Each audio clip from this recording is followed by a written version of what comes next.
who believe that you are still going to go for an election, I don't know what you're going to do. Ballot stuffing was the order of the day.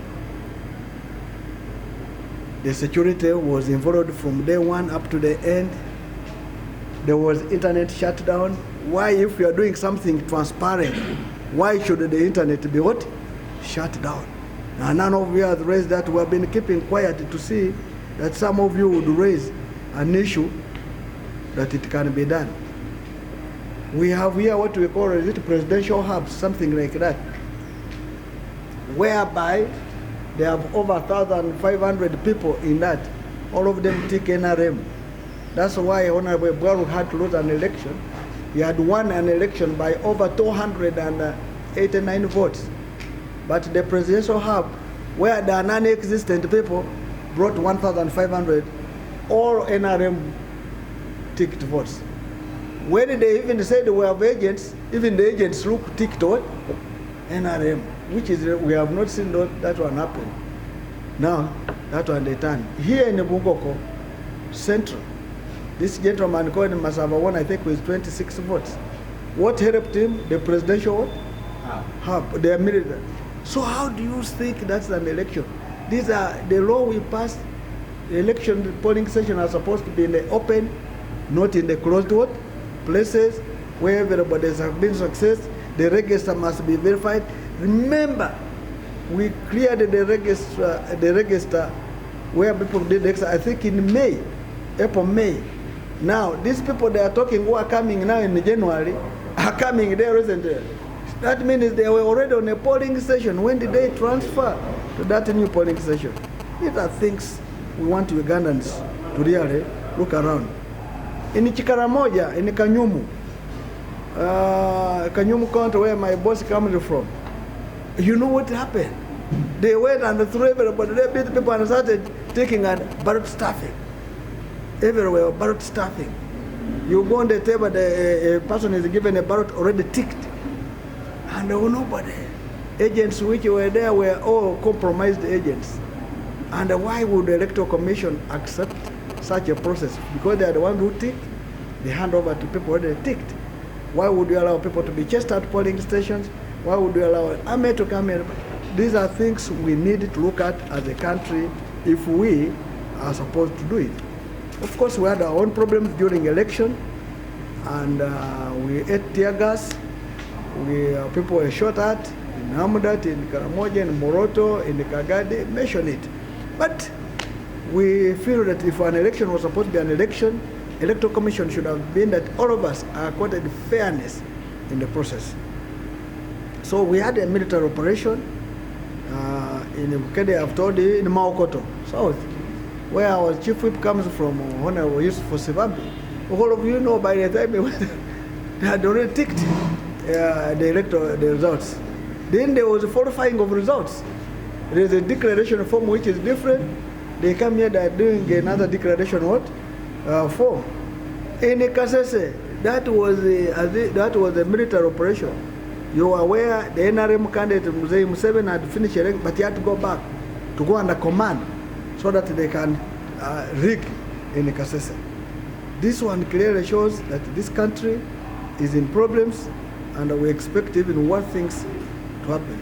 So the terror centers were managed by NRM. Those officials were there, the district returning officers are basically working for the NRM. So we want to say that this election, if we wanted to really see an election, we would have seen a better one. Even the gentleman who is a former president of Nigeria, that is called the man Jonathan Goodluck, he may ask the question, and I want to go. He asked the question: is this really fairness of election in Uganda? Is this fairness of election in Uganda? Why should the government shut down internet? Why should you suspend human rights groups? Why should you deploy military during election? Why would observers be not allowed to go to certain areas where the opposition was very strong because they are going to rig, and be allowed to go to others? Why would civil societies be harassed and arrested and abducted? Why would we fire tear gas and live bullets to the population? And of course, the observers also raised concern about the inconsistent application of electoral laws, lack of comprehensive campaign financing regulations, and a limited access to media coverage for opposition party. This response really, you can see that the election of 2016 was not an election. It was a mere exercise to legitimize Museveni and his cohorts. Otherwise, it does not have even a single or a small iota to be called an election. That's where we come in. We have been here, we have carried the data, we have done investigation, we have done reports. This is what we shall deal with at another appropriate time. So from the following I've raised, of course, as FDC, we had the manifesto. All of you have seen it. Whether you want it or not, it was the best manifesto. It was the best product which was being sold. And the candidate selling it was coming with experience to implement that manifesto. Unfortunately, it wasn't taken on. But despite that, Uganda is our country. So what do we do as Uganda? What do we do? If an election is mad with all these flaws, is it necessary to continue with elections? I think that's what we put to our party and other people who are political players in the country. Is it necessary for us to continue with this election with a man called Byamukama, who is a partisan as the chairman of the Electoral Commission? Is this really an independent election commission? And you recall, Amama Mbabazi raised a lot of things during his petition in 2026. No, 2016. These have never been implemented because what Amama raised in his petition, if they were implemented, they would have really changed the course of election in Uganda. Why has the Supreme Court recommendations not being implemented? Why is campaign financing not implemented? If we don't regulate campaign financing as a country, we are bent doomed. Because everybody will use all his resources or our resources and will be elected.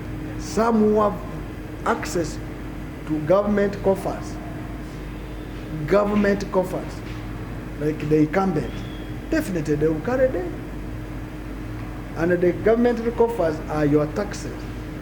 And I want to tell Uganda, you must be prepared after this election. Tighten your belts. Tighten your belts. You call me when I'm in Busamaga in the village that we are really having it rough. Tighten your belts. Inflation is going to go high. The prices of goods are going to go high. Taxation is going to be increased. And all of you, your income is not going to be increased, but it's going to be decreased.